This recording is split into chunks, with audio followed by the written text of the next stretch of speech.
Appreciate your leadership as the ranking member, and want to welcome our witnesses here today. And Mark, I'll have a question for you. I just as an opening would say the USMCA agreement set many positive standards in agriculture, digital trade, and energy. However, we've seen a variety of implementation issues, and I hope the Biden administration will utilize the tools in the agreement provided for them for enforcement. I think there are many concerns as it relates to proper enforcement mechanisms and what's not being done. And Mark, my question will go for you. I currently, Mark, represent the 18th District of Illinois, which is the 10th largest corn and soybean district production district in the country. We also produce a lot of pumpkins and a lot of pork. And we hear consistently about the need for obviously robust trade agreements and where we can ship our commodities to customers and markets around the world. I know Mr. Smith just asked you about the GMO issue with corn. I guess, Mark, question for you. Do you fear that this action by Mexico as it relates to the GMO corn will create a precedent for other countries when negotiating future trade agreements as it relates to agriculture involving GMO crops moving forward? Yeah, I appreciate the question. I believe it 100% will. I mean, I think it sets the standard. We have solid science that GMO products or GM products are safe.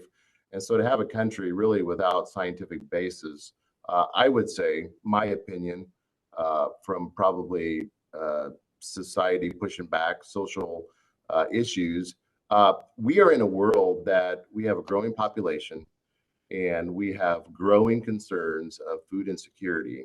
And so to have a major country like Mexico blatantly throw up their hands and say, you know what, we just don't want to deal with GM products, I think that sets a precedence. And I think it sets a bad precedence, especially relative to the time that we are in today, where science needs to be king on these issues, and to just dismiss it seemingly fairly flippantly, I think is a grave concern.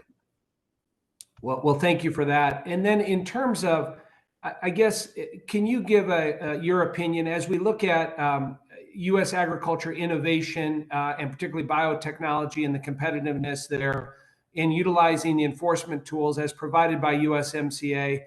I mean, how do you rate where the Biden administration is at in terms of fair treatment of U.S. agriculture exports in general? Well, I think that every day that we're not working on trade is a day that we're losing. And so just in general, relative to the administration, but I think the administration has to be strong on these, on our new technologies. I mean, we spend a tremendous amount of money.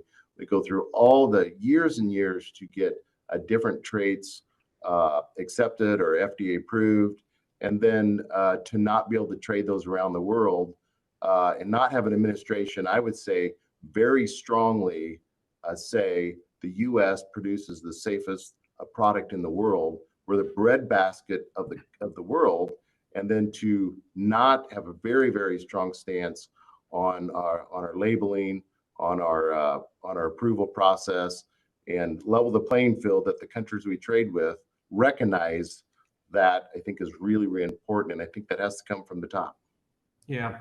Well, thank you for that. I appreciate it, Mark. And you know, as we move forward after November, we look forward to staying in touch with you on ideas and mechanisms and guidance from people like you that are in the field to give us advice on what we need to be doing to strengthen the enforcement mechanism, make sure that we're standing up for agriculture. So thank you for your